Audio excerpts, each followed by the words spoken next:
Baik saudara-saudara yang dikasihi Tuhan, kita akan belajar dari Bilangan pasal 11 ayat 4 sampai 9. Yang hadir di sini terima kasih, saya enggak pakai kacamata, ini Pak Joko. Bu siapa? Lupa ibunya. Bu Kasio ya Mbak Mei, Mas Mei, Bu Win. Siapa itu di belakang? Mas Hendi ya? Mas Hendi, Bu Narti, Sugeng, Mak Ari, Andra, Pak Anto, dan yang lain. Yunita. Yang sana Pak Yusuf itu kelihatan ya. Oh iya. Oh anaknya. Ya terima kasih. Bilangan pasal 11. Jadi saudara dapat, kalau yang streaming 20 menit sebelum acara mulai, saudara dapat bertemu dengan saya, tegur sapa. Jadi kenapa tiba-tiba diumumkan tadi malam, karena kondisinya saya batuk ya, batuk. Bukan batuk, tapi batuk. Kemarin terakhir layat ke Kalangbret itu, saya naik motor kedinginan, dingin sekali di tengah sawah, pulang itu kondisinya batuknya makin parah ya. Tapi ya seperti ini, bersyukur masih bisa ya. Bilangan pasal 11, ayat 4 sampai 9. Saya bacakan, ini bahasa Alkitab loh ya. Orang-orang bajingan yang ada di antara mereka kemasukan nafsu rakus. Dan orang Israel pun menangislah pula serta berkata, siapakah yang akan memberi kita makan daging? Kita teringat kepada ikan yang kita makan di Mesir dan dengan tidak bayar apa-apa, kepada mentimun dan semangka, bawang prei, bawang merah, dan bawang putih. Tetapi sekarang kita harus kering, tidak ada sesuatu apapun kecuali mana ini saja yang kita lihat.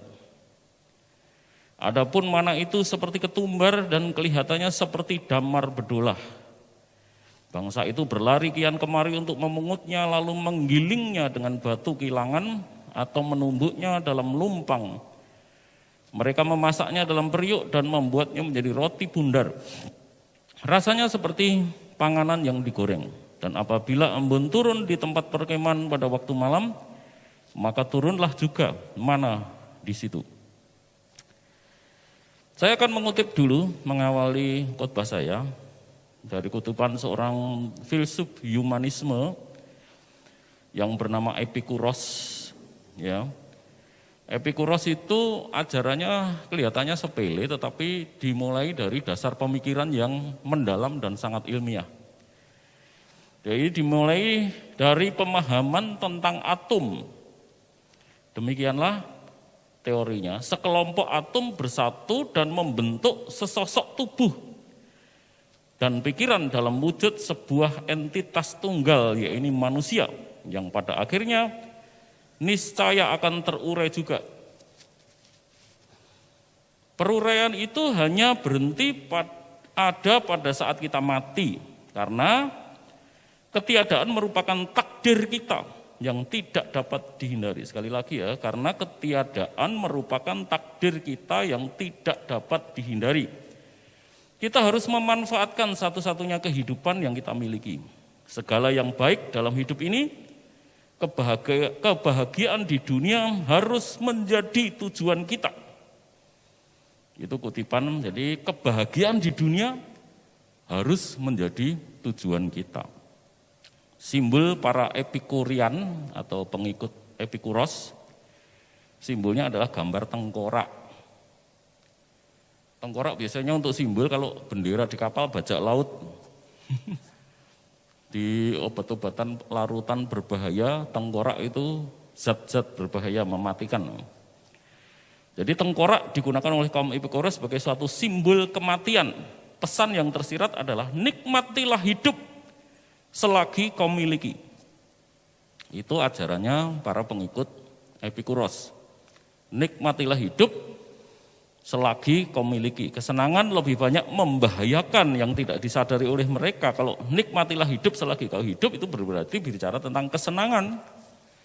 Memang kesenangannya para Epikurian, pengikut Epikuros, itu bukan kesenangan yang maksudnya mabuk di jalan, nabrak orang, mukuli orang, bukan gitu. Menikmati hidup bagi para Epikurian itu jangan melanggar hak orang lain. Jadi menikmati hidup, caranya bagaimana? Mereka membentuk kelompok yang memiliki pandangan yang sama, kemudian mereka menikmati hidup dengan cara yang sama-sama disepakati, dinikmati. Nah, kayak kumpulan Children of God, seks bebas tapi semua sama-sama setuju. Yang penting sama-sama setuju, enggak masalah gitu ya. Mabuk, minum-minuman alkohol, kumpul semua tapi semua sama-sama setuju. Ya sama-sama setuju, jadi tidak ada yang dibikin susah atau menderita karena kesenangan-kesenangan mereka. Jadi mereka masih lumayan, tapi intinya kesenangan. Dan yang tidak diperhatikan adalah bahwa kesenangan itu lebih banyak membahayakan daripada kesusahan-kesusahan. Banyak orang dapat bertahan dalam kesusahan, ya, berapa banyak di antara kita pun kita bisa bertahan ya di dalam kesusahan-kesusahan kita, tetapi tidak banyak orang dapat bertahan di dalam kesenangan. Berapa banyak orang yang akhirnya jatuh terperosok, ya kita lihat para petinggi, pejabat, akhirnya merikuk di penjara karena apa? Tidak bisa bertahan di dalam kesenangan. Ya kesenangan itu lebih banyak godaannya ya. Dan dosa-dosa yang lebih mengancam dari dosa yang halus sampai dosa yang frontal, yang sampai terlihat jelas dan nyata. Nah, ini yang tidak disadari oleh para pengikut Epikuros. Saya masih ingat, saya bandingkan keadaan saya dulu ya. Saya dulu itu ketika masih kecil, keluarga kami ekonominya pas-pasan, anak 5. Bapak saya setelah bertobat, tidak pernah mengikuti pendidikan lagi, angkatan udara, setiap mau kenaikan pangkat itu harus ikut pendidikan. Tapi bapak saya tidak mau, karena hari-harinya mulai habis dipakai untuk melayani Tuhan. Pangkatnya tidak naik-naik, anaknya 5, sersan mayor, lidah kuning 4 itu. Pas-pasan keuangan kami, jadi tiap hari makanan saya kalau enggak tahu, tempe, tahu, tempe, tahu, tempe gitu. Itu pun dijatah satu-satu, sekali makan 1 biji. Nah, saya berpikir saudara, kalau hidup saya susah seperti itu terus sampai sekarang, mungkin kondisi kesehatan saya lebih bagus. Ya pasti ada sakitnya, sakit paling berat asam urat kakean tempe. Kebanyakan tempe itu asam urat. Ya, tapi belum tentu juga, karena pada waktu itu tidak punya mobil, sepeda motor hanya 1, jadi seringkali naik sepeda, jalan kaki. Kalau seperti itu pasti kondisinya lebih sehat.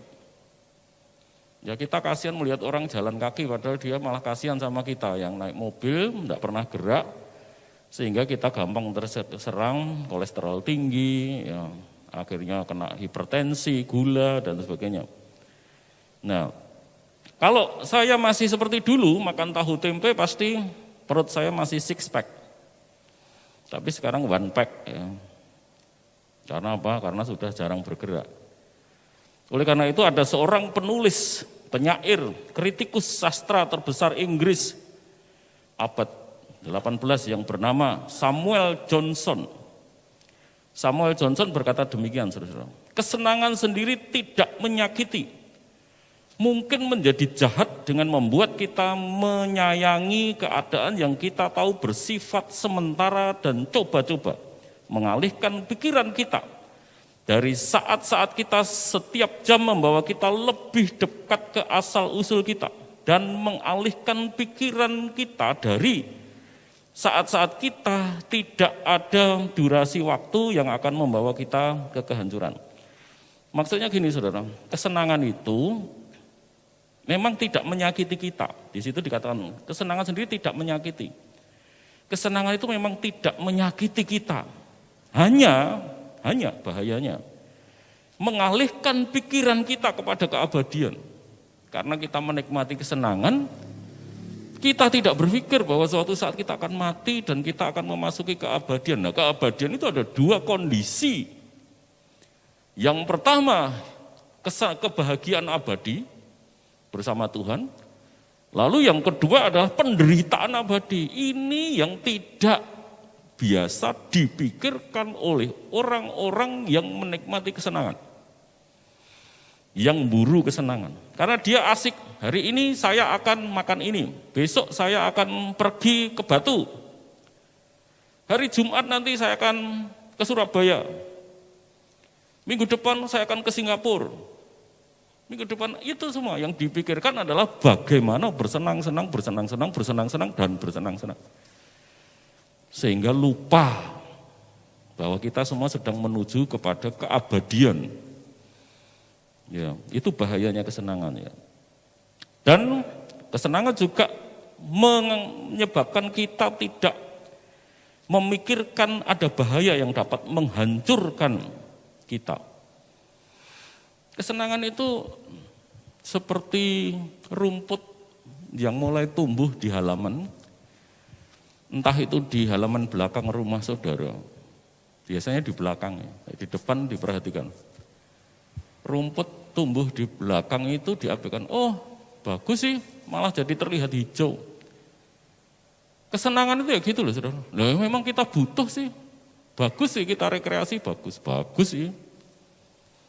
Ketika rumput mulai tumbuh itu bagus, kelihatan hijau, halamannya kelihatan menarik. Tapi saudara biarkan terus-menerus, tiba-tiba 1 tahun kemudian sudah menjadi semak belukar, berduri, liar, buruk, rimbunnya acak-acakan, dan di situ ada kelabang, ular, kalajengking, binatang-binatang melata yang berbisa.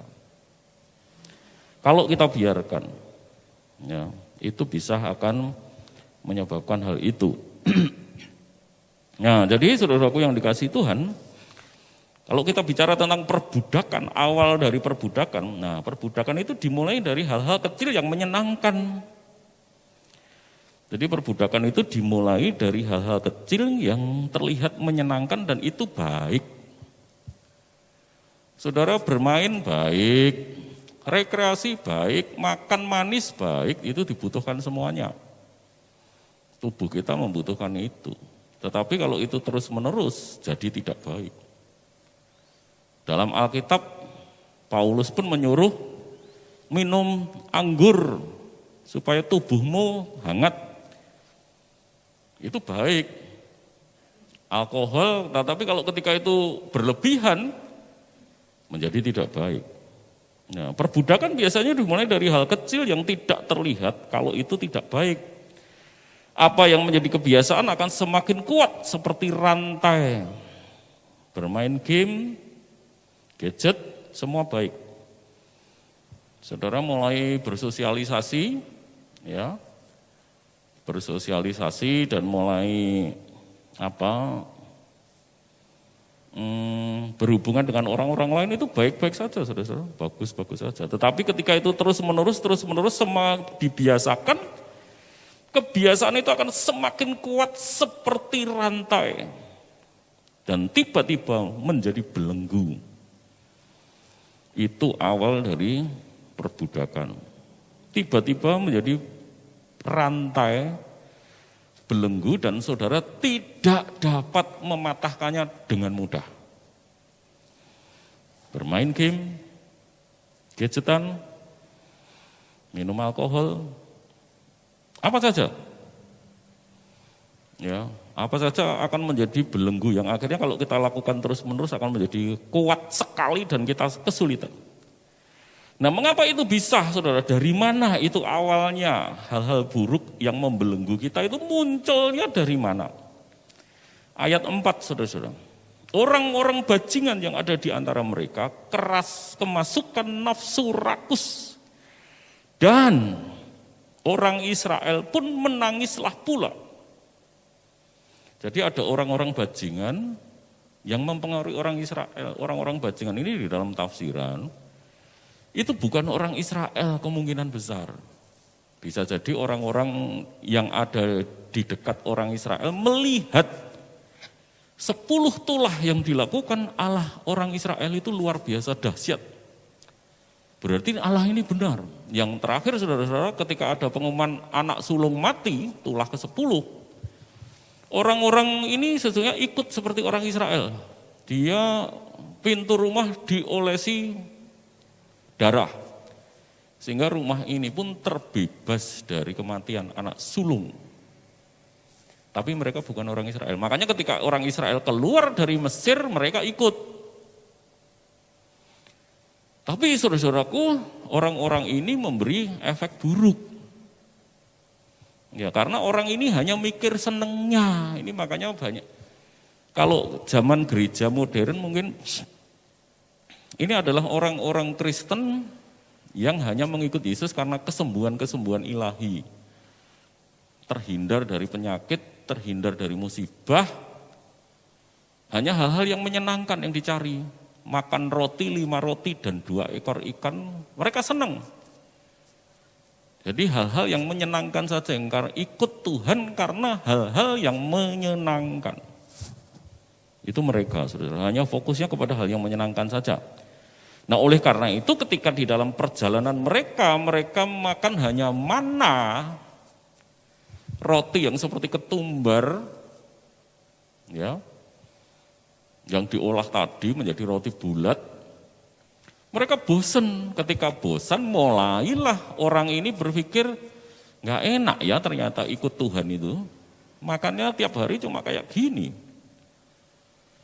Mulai mereka menghasut di dalam ayat-ayat selanjutnya, kita teringat kepada ikan di Mesir, mentimun, semangka, bawang dan seterusnya.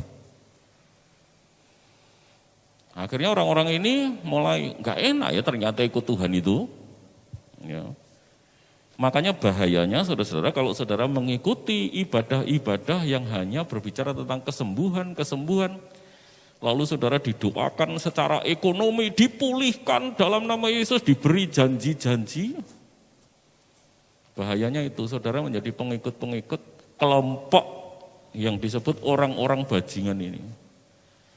Mengikut hanya cari yang senang-senang. Makanya ketika ternyata hidup Kristen itu tidak seperti yang dia bayangkan, awalnya kecewa.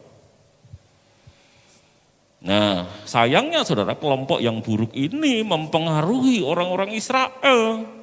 Orang-orang Israel itu terpengaruh sikap mereka, sungut-sungut mereka. Sehingga mereka pun mulai sungut-sungut. Jadi hal yang buruk itu lebih gampang menular, saudara. Anak-anak muda makanya pergaulan yang buruk itu merusak kebiasaan yang baik. Cari teman-teman yang berteman dengan semua orang, iya. Tapi teman akrabnya siapa itu akan mempengaruhi. Kalau orang-orang yang di dekat-dekat kita ini adalah orang-orang yang punya kebiasaan buruk, maka kita akan melakukan kebiasaan yang buruk pula. Saudara dekat dengan orang yang terkena COVID. Saya hari ini tidak tahu ya kena COVID atau enggak karena batuk, kondisinya cuma batuk aja. Tidak panas, badan saya ukur 35,6, paling tinggi 36,2 derajat Celcius. Berarti tidak panas, cuma batuk. Tapi batuk kan bisa juga itu tanda COVID. Bisa juga, tapi bisa juga bukan. Nanti saya makanya mau swab ya supaya pasti kalau saya ternyata negatif, swabnya ya Rabu, Minggu pelayanan biasa. Tapi kalau ternyata nanti saya positif, ya saya 2 minggu harus isolasi mandiri. Jangan dekat-dekat saya. Ya biasanya saya khotbah enggak pakai masker, cuma pakai ini ya.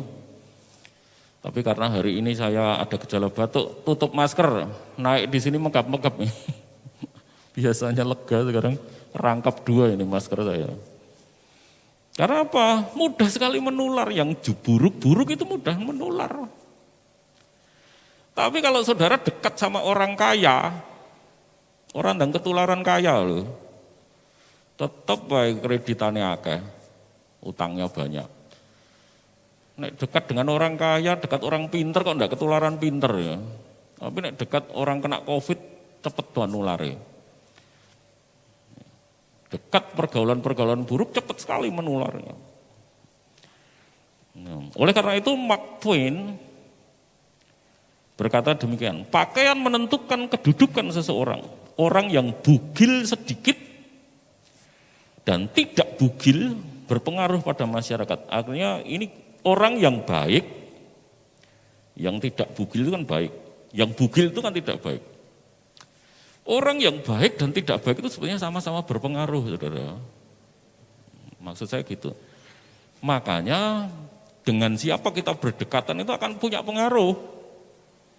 Yang bugil itu siapa tahu ya? Contohnya sedikit bugil itu kan kayak Madonna. Aku enggak dipengaruhi ya Pak Tri sama Madonna. Banyak orang berkata saya enggak terpengaruh dengan Madonna. Yang tertutup rapat siapa? Bunda Teresa. Bunda Teresa itu kutipan-kutipan kata-katanya sering dikutipi orang. Dikutipi. Tapi pertanyaan apa dilakukan? Tidak, cuma dikutipi. Banyak orang paham kata-katanya Bunda Teresa, tapi tidak hidup seperti Bunda Teresa. Nek Madonna, kita tidak merasa ingat kata-katanya Madonna, tetapi kita hidup seperti gaya hidupnya Madonna. Sak penaknya sendiri. Ya, seringkali seperti itu, saudara. Ada pengaruhnya. Dan yang lebih buruk itu pengaruhnya lebih cepat. Ya, lebih cepat berpengaruh daripada pengaruh-pengaruh yang baik. G.C. Ryle di dalam buku Practical Religion dia menulis demikian, saudara. Agama Anda, jika itu memang benar-benar ada dan diberikan Roh Kudus, seharusnya ada di dalam hati Anda. Seharusnya itu menjadi sebuah benteng bagi Anda. Seharusnya itu menjadi tali kekang bagi Anda. Seharusnya itu memimpin kehendak Anda. Seharusnya itu mempengaruhi pilihan dan keputusan Anda yang terdalam, terbawah, dan batin Anda. Agama Anda, maksudnya Ryle ini orang Kristen. Kalau saudara ini orang Kristen, mestinya kekristenan itu menjadi benteng. Menjadi kekang. Memimpin kehendak kita. Hidup kita dipimpin dengan apa? Ajaran-ajaran Kristus. Karena kita Kristen. Semestinya kekristenan mempengaruhi kita, memilih teman-teman kita.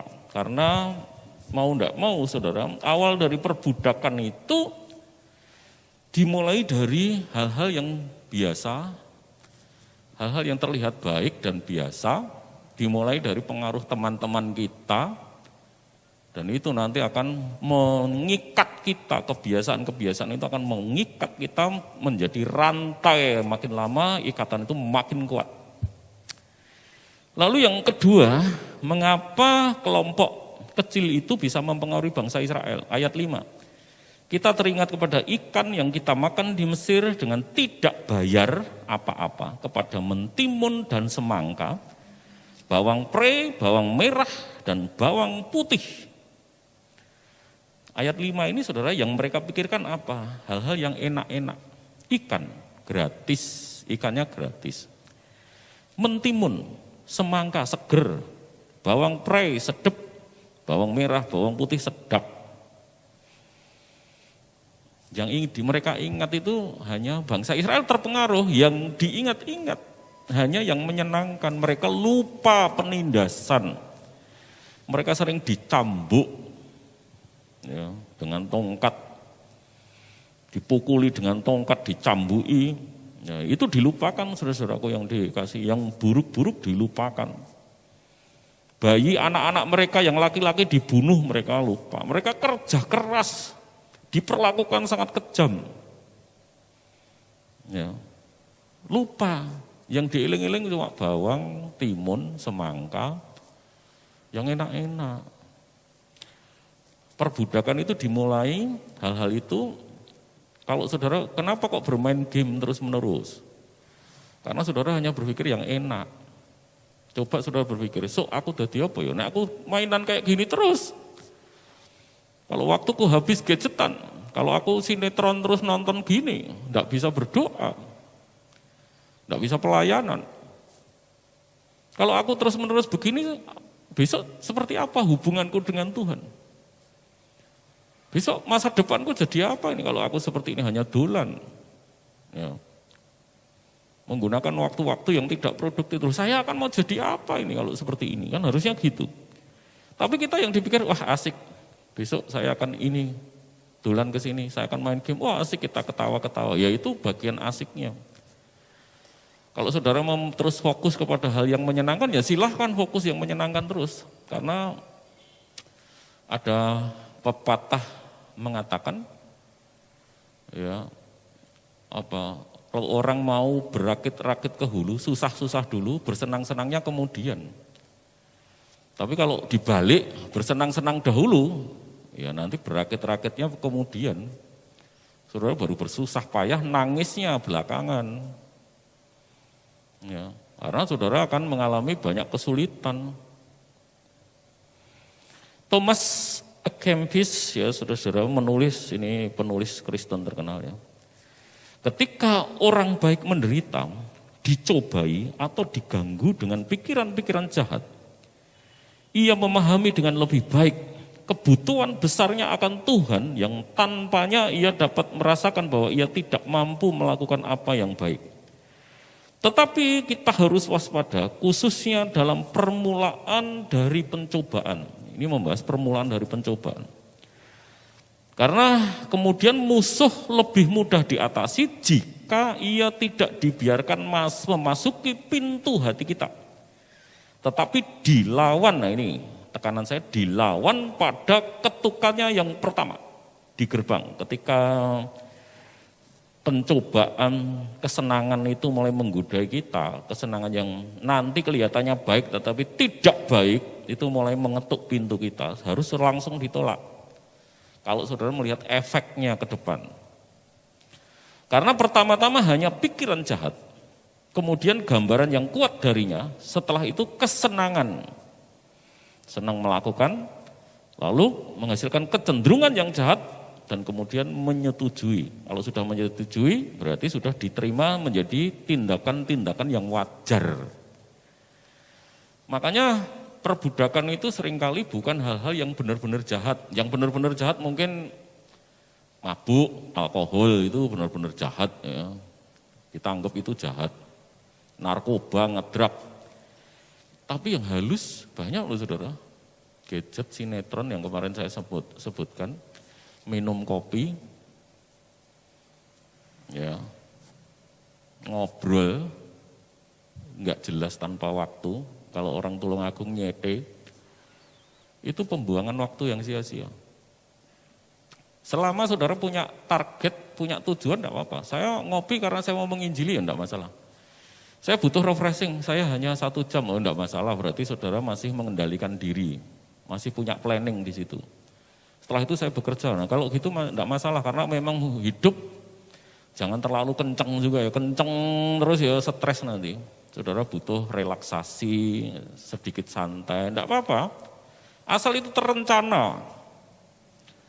Dan tidak kita diperbudak. Kalau diperbudak itu tandanya apa? Sudah kita tidak bisa mengendalikan diri. Enggak ada batas waktu. Saudara bermain game pun enggak masalah sebetulnya anak-anak bermain game. Asal di situ ada batas waktunya. Saya hanya sehari 1 jam. Pagi setengah jam, sore setengah jam. Setelah itu berhenti. Nah itu berarti saudara masih mengendalikan diri saudara, tidak diperbudak. Tetapi kalau sudah diperbudak, saudara tidak bisa menghentikan. Dihentikan nangis, marah, ngamuk, ya kepada orang-orang yang menghentikan. Hati-hati dengan yang enak-enak ya.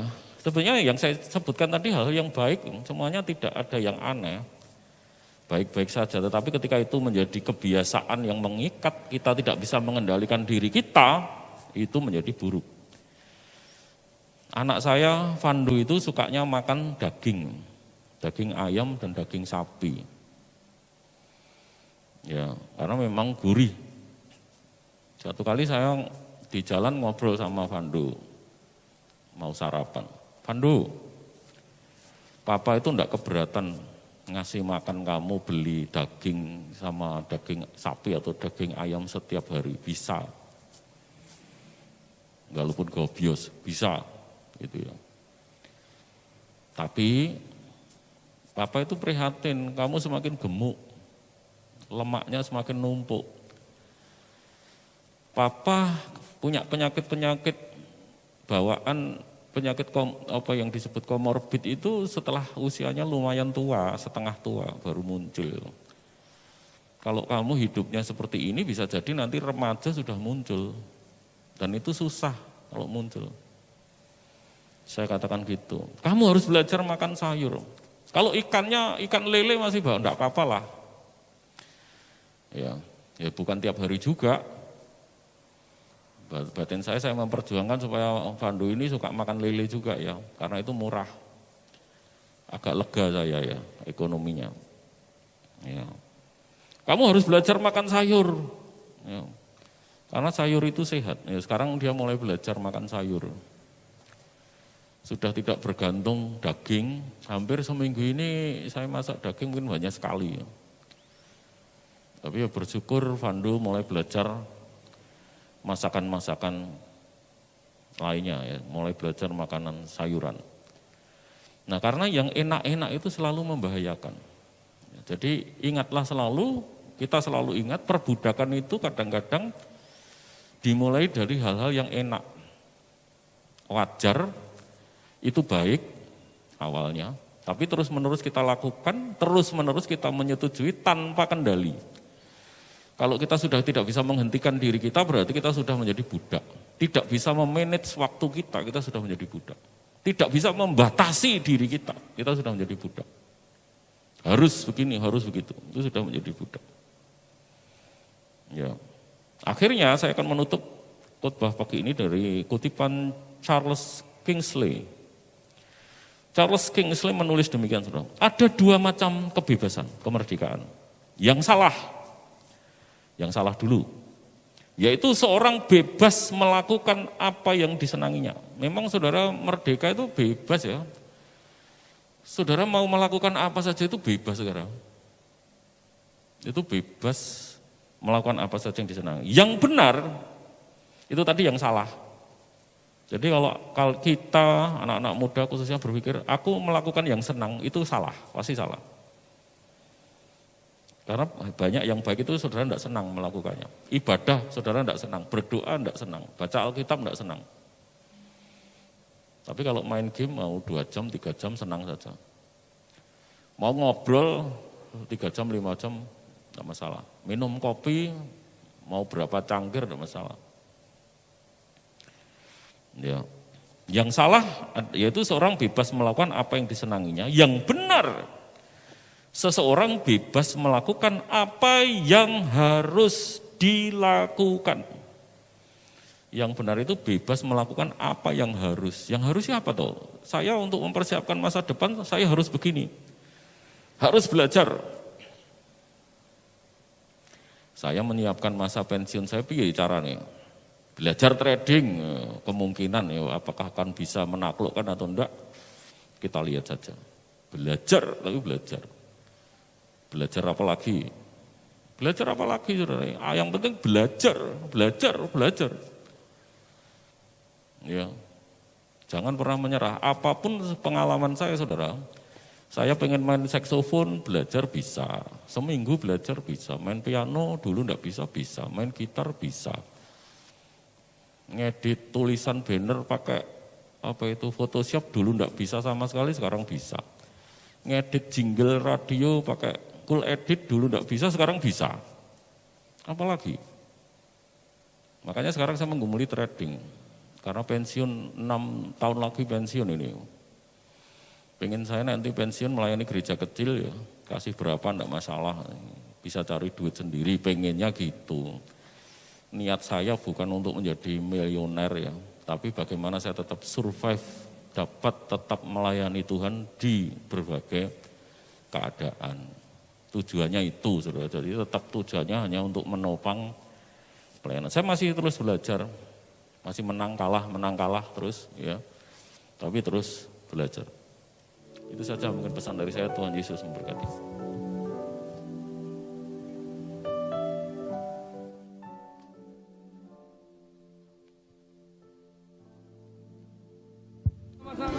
Firman-Mu Tuhan, Firman-Mu Tuhan, yang sungguh benar, menerangi jalanku.